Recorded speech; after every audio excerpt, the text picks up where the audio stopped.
Yes, olunaku lwatandise nga terulina buzibu bwonna anti Arsenal ng'egenda kuzanya PSG. Abawagizi ba Arsenal mu ggwanga Uganda bakyasinze okuba nti I think ziri ttiimu bbiri ekyasinze okubeera n'abawagizi mu ggwanga abayitirivu ennyo era nga kwe kuli Arsenal ne Man U, endala zo ziddirira buddirizi. Era twewunyiza nnyo okulaba nti PSG nayo yabadde n'abawagizi. Twagenza okwekkanya kumbe waliwo bampalanira akaba Man U bonna beegasse wamu.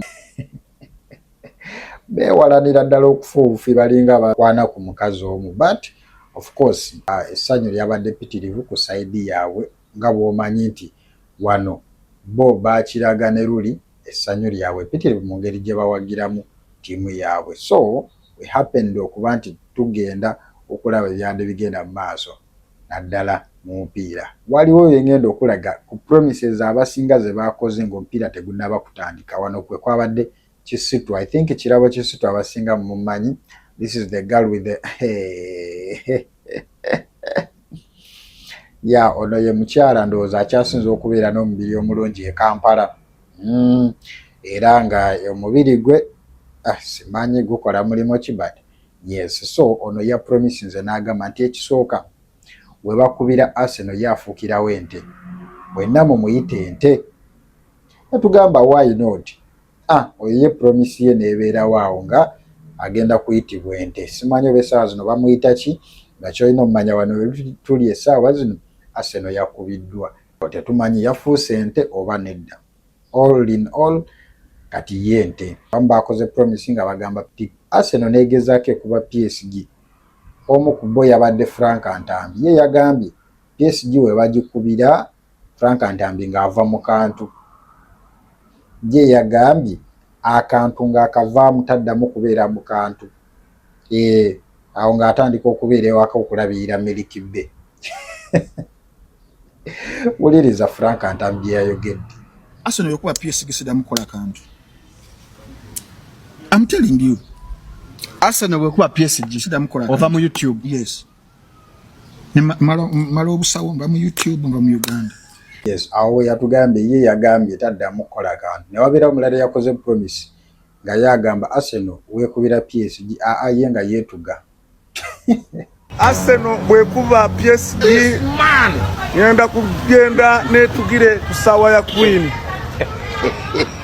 Arsenal bwekuba PSG ngenda kukwata kuba y'amasannyalaze eno ennyule gwa leero. Aba Man U wemunakuba Liverpool gwo gwaddio sigumani gwaddi. Naye wetwogerera abawagizi ba Man U batandise okutuuka, basazeewo bawagire PSG. Naye eriiso ly'omukulu awaddugala we walaba essaawa yonna omuti gw'endegeya ogubadde ebisega bagutema gugenda ku ttaka. Arsenal, this is the final touch of your life. Kawedde mudda. Okugambye obusungu bwadde bungi, omupiira tegwaluddewo ne gutandika. Bwe gwatandise bwe guti goolo nga zaakatandika bwe ziti okunywa.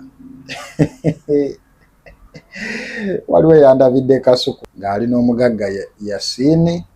Yes, bannyumidde gwenze nkukuba ssebo towakana. Nkukuba owakanamu. Nkukuba owakanamu. Did I hear nkuba? Kampita bannange. Mbw'oli atukuba ffenna, mbw'atutimpula era atugunda. Olowooza ekyo tena tetandise. Olowooza ekyo tena tetandise.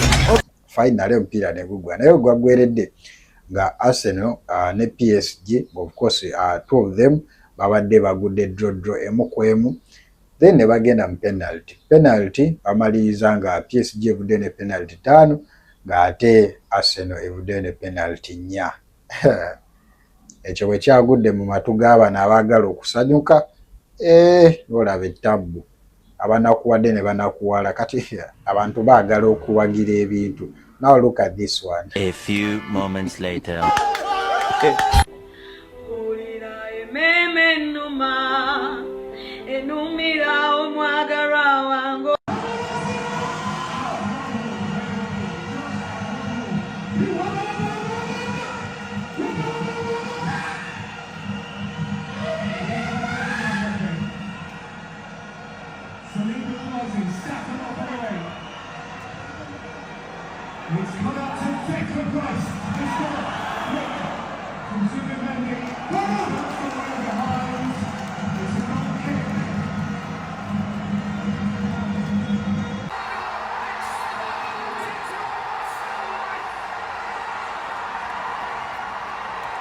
essanyu eryabadde ku bawagizi ba Arsenal mu mupiira gwakatandika wabadde ogenda gamba Kampala oba Uganda bagenda gikumako omuliro naye not until bwe baba bakubye ne tulyoka tufuna ku buweerero mu ggwanga.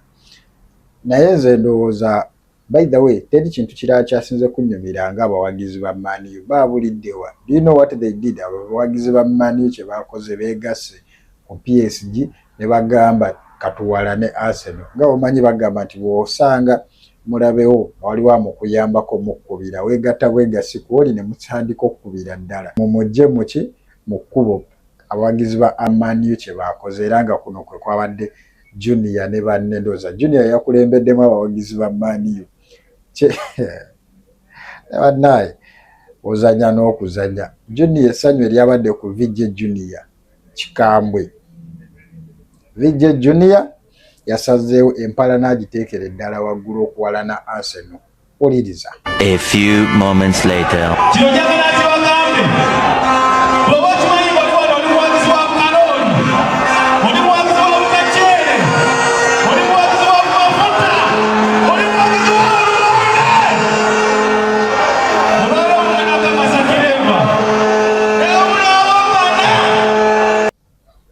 Wai kye kituuseewo tewali afudde naye batukubye.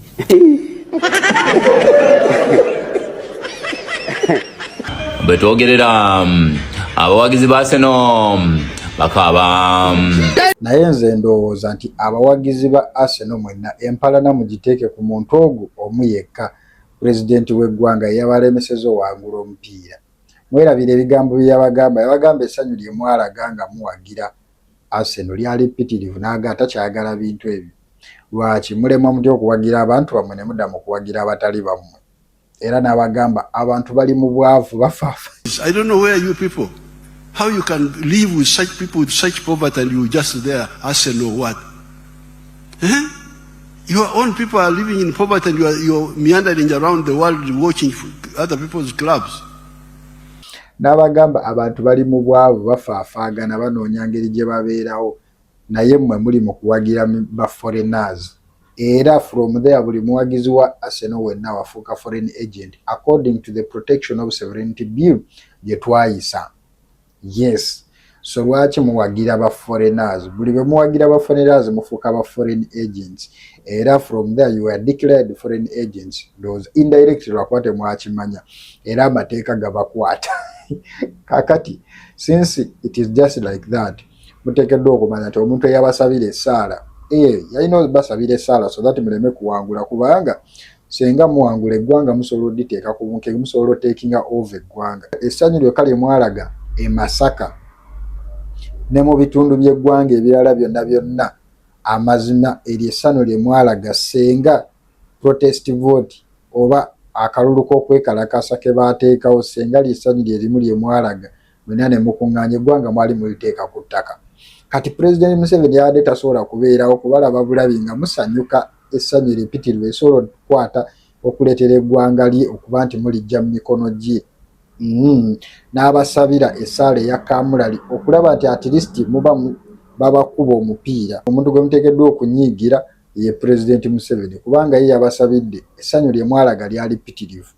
Tasobola kukkiriza ggwanga lye kuba nti mu overthrowing eggwanga lye oba obukulembeze bwe olw'okuba essanyu eringi lye muyina eri Arsenal.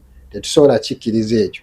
For that case era kati eggwanga liri saved, it is saved. Era kati eggwanga olw'okuba mwaloozinze match eggwanga kati liri mu nteeko. I want you to imagine ki ekyandibadde mu ggwanga senga Arsenal yakedde ku makya n'ewangula omupiira ogwo. Ki ekyandibadde mu ggwanga luli kye baatukolera mu ggwanga kyali kiyitirivu. Buli omu n'aboogerako international media zonna. Kati what would happen senga babadde bawangudde omupiira ogwo? So kitegeeza this is for the benefit of the country. Nzaawe enkomye, may God bless you. Naye nga subscribe to this channel. Yes, nze mbyogedde for fun, saagala munteekeko mbeera munveeko muwagire emipiira gyammwe obulamu butambule kyonna kyekiri naye nga we console with you. May God bless you.